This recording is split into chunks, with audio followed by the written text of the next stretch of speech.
We've spoke about the best vehicles in GTA Online, but what about the ones that don't get enough love? Today we're going to cover the 10 most underrated vehicles in GTA Online in my opinion. These are the vehicles that just don't quite make it on a top 10 list, but definitely still deserve to be owned by a lot of players. And starting off at number 1, we've got the Ultralight. This is heavily slept on. You may have seen a lot of YouTubers making PvP videos with the Ultralight, and that's because it's actually really fun and pretty good at taking out griefers. The most underrated feature with the Ultralight is that it can actually go off the radar very easily. So if you equip the specific fan that you need in your hangar, whenever you're just gliding with the Ultralight, because it is a glider, whenever you're gliding, you're not going to be on the radar. As for the weapons on the Ultralight, not fantastic. You can kill vehicles with them, but it's going to take a little while. But the good thing about the guns is that you can turn them almost a full 360, which is something you can't really do in any other aircraft.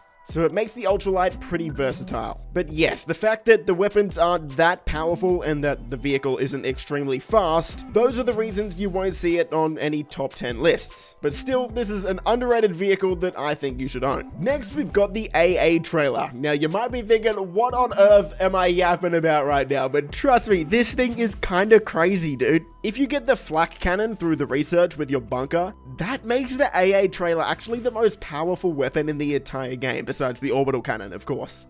I'm not joking, look at this, we're taking out Avengers MOCs in just like 1 or 2 shots. It doesn't even seem real. So if someone's disturbing you in a really armored vehicle, this is something that you're gonna want to be able to whip out if you need to. There are some obvious downsides to it, though. Of course, you will need someone to actually drive a vehicle while you're in the AA trailer. And no, the AA trailer itself can't really tank any explosives and doesn't have any bullet protection, so you're very exposed. But the sheer power of the flak cannon on this thing deserves to be talked about. It will absolutely nuke anything, so keep that in mind. Next, we've got the Benefactor Shafter V12. This one is only just over $100,000, so it's extremely cheap in 2024. So what is so good about this vehicle? Well, it's a 4-door, which is always nice, but the main attraction of this vehicle is that it has a top speed of over 123 miles per hour, which makes it faster than some supercars. There's not too much more to add with this one, it's just a cool looking car that's very cheap and surprisingly extremely fast.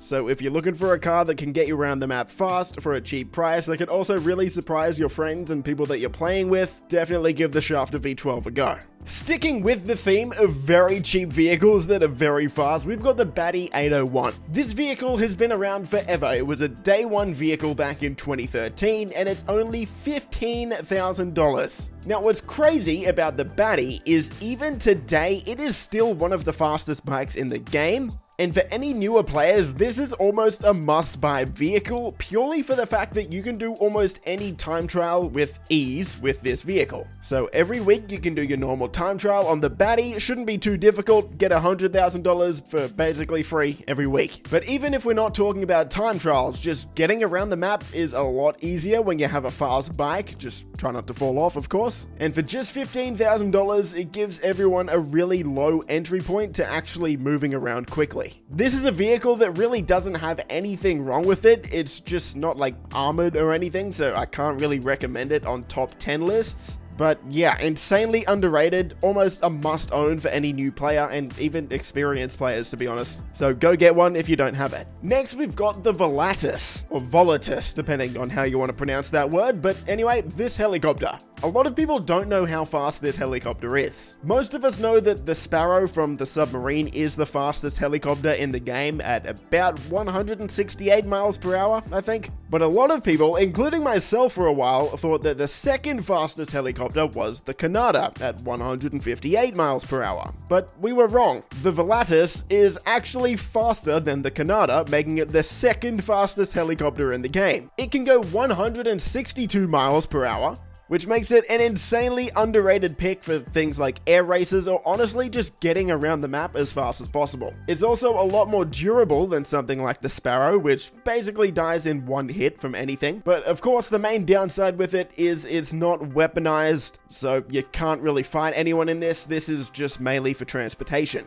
Once you own one, you can also spawn it next to you when you're in a CEO, which is very useful. So it also makes it a really nice backup option if something like your Sparrow is destroyed. So instead of calling in a Buzzard to get across the map, you can call this in and get across the map a lot faster. At number 5, we have the Weaponized Tamper, just a really fun and pretty good vehicle. This is one that definitely gets overlooked when talking about weaponized vehicles. But with your Bunker of Research, you can get 3 different weapons on it: a missile launcher, a mortar, and a machine gun, or a minigun. Minigun is probably going to be the best, but you can also equip all of them at the same time, so definitely do that. The car also just looks really cool. Like, let's be honest, this thing looks absolutely sick, and it's a lot of fun and really useful to drive around in things like missions. Free roam is a lot of fun, but the main downsides with this vehicle that really just keep it from being, to be honest, one of the best vehicles in the entire game is the fact that it can't tank any bullets or explosives. Yeah, they gave this thing all the weapons and none of the armor, none of the protection at all. Like, if this thing was somewhat bulletproof and it could tank a few rockets, we would be talking about this as one of the best vehicles in the whole game.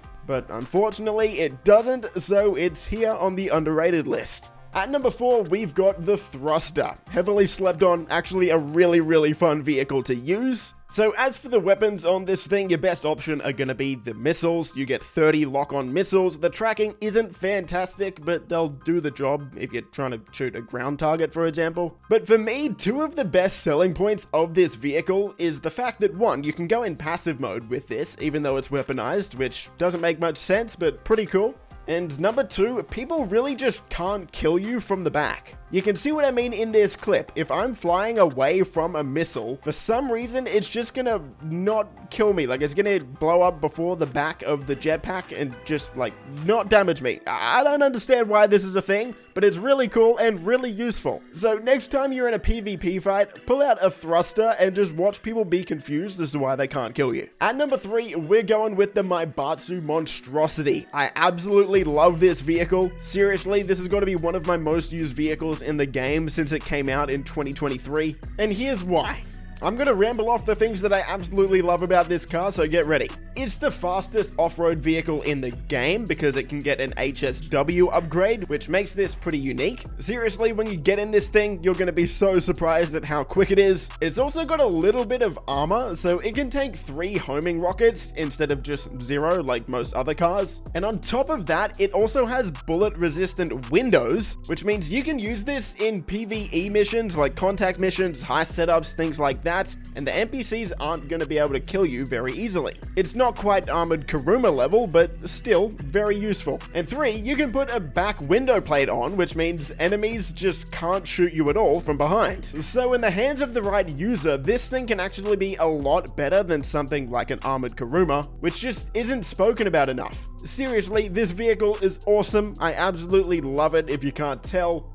I'm probably a little bit biased, which is why I didn't want to put it at like number 1 on this list, but definitely underrated and definitely a vehicle you should consider getting. At number 2, we've got the Khanjali tank. Now this is what you would expect. It's a tank, but it's a vehicle that over the years I've seen fall lower and lower down people's priority list to a point where I would now consider it an underrated vehicle. There's not too much to say about the Khanjali. It's a tank. You can also get a railgun cannon on it instead of the normal tank cannon, which is going to increase its range and damage, but you will have to charge it up. You can also get some friends inside and give them a grenade launcher as well, which isn't fantastic, but can be kind of fun. And you can expect to take about 8 rockets before this thing's gonna blow up. When it comes to fighting people on the ground though, there's really no better vehicle in the game than the Khanjali. It's just extremely powerful. It is a tank after all, and it can be a good option to pull out if you're getting griefed over and over again. A lot of times people don't have a counter for a tank, and just over the years as we've got more crazy futuristic vehicles and we've got Amani Tech vehicles, HSW, whatnot, this has sort of just fallen down the list on people's minds, but still a very good pick, and it's now underrated. Still a great vehicle, so would recommend getting it if you don't have one. And at number 1 on the underrated list, crazy that it's on an underrated list now, but it just is. And for me, that's gonna be the Vigilante. In a lot of ways, it's just outclassed by other vehicles. For example, the Toreador is just basically a better version of the Vigilante in a lot of ways. But the Vigilante still has some situations where you're definitely gonna want to use it over almost any other vehicle in the game.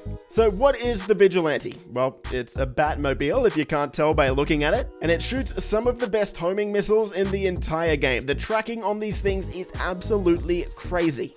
One of the reasons it's just not a lock for like #1 vehicle in the entire game is because it can't tank any explosives. That is a big downside that the Toreador has over the Vigilante, because the Toreador can tank a few rockets. But the Vigilante is better in a lot of situations because you can actually use this in a lot of missions. So high setups, contact missions, and mainly, most recently, in the Cluckenbell Farm Raid, which is going to make it very easy to complete the Cluckenbell Farm Raid very quickly. Driving around with the massive jet boost on the back of it is a lot of fun, and of course that makes it one of the fastest land vehicles in the whole game.